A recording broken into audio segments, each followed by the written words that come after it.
Assalamualaikum warahmatullahi wabarakatuh. Introduce myself. My name is Muhammad Nopal Satriawan. Here I will read my assessment, namely research journal. Okay, name osteoporosis in the elderly. Title, Risk of Osteoporosis in the Elderly at UPT Tresna Social Institutions Werda Husnul Khotimah Pekanbaru. Okay, number one, research purpose. The purpose of the study is to determine the factor that affect the risk of osteoporosis in the elderly in UPT VST level U Husnul Khotimah Pekanbaru. Next, research questions. What are the factors that influence the risk of osteoporosis in the elderly at UPT VST level U Husnul Khotimah Pekanbaru?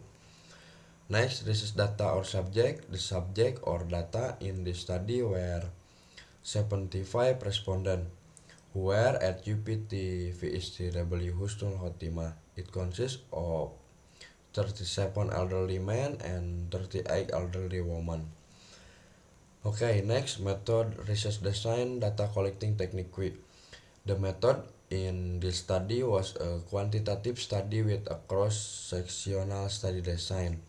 Data collections technique was using one univariate analysis used to determine the characteristic of respondent based on several existing variables descriptively by using frequency distribution and proportions.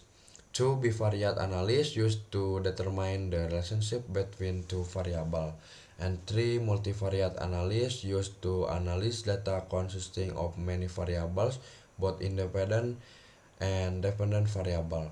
Okay, next, result. Research result of that obtained, one, from the result of the univariate test. It is known that most of the respondents have osteoporosis and are more than 65 years old and female. The cause of osteoporosis that occurs due to disease, family history, and unhealthy lifestyle. To bivariate analysis, it was found that the factor related to the risk of osteoporosis in the elderly at the UPT Tresna Werda Husnul Khotimah Pekanbaru social institutions were variable of age, gender, and lifestyle.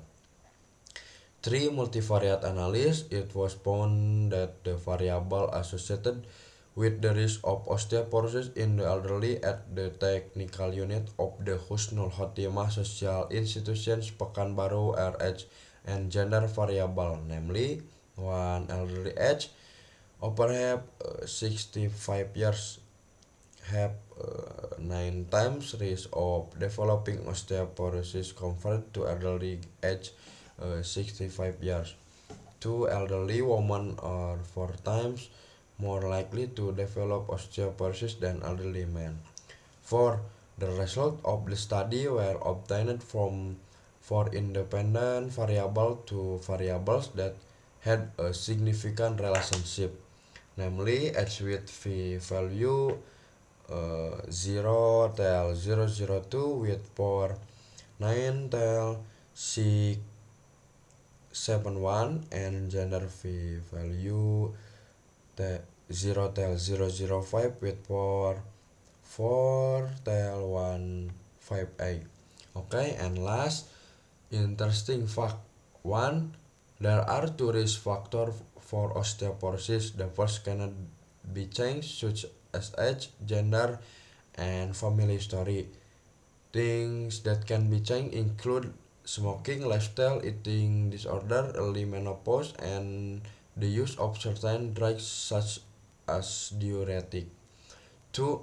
Gender is a risk factor for osteoporosis, especially women, because after menopause, women experience an imbalance in bone resorption.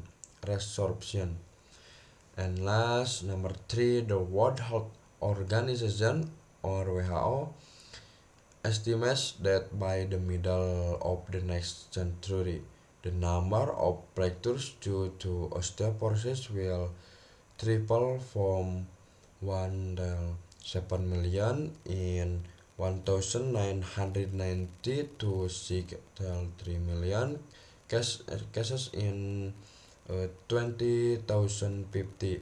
In Indonesia, the prevalence of osteoporosis for those aged less than 70 years is 18 to 13%. Okay, thanks for attention. Wassalamualaikum warahmatullahi wabarakatuh.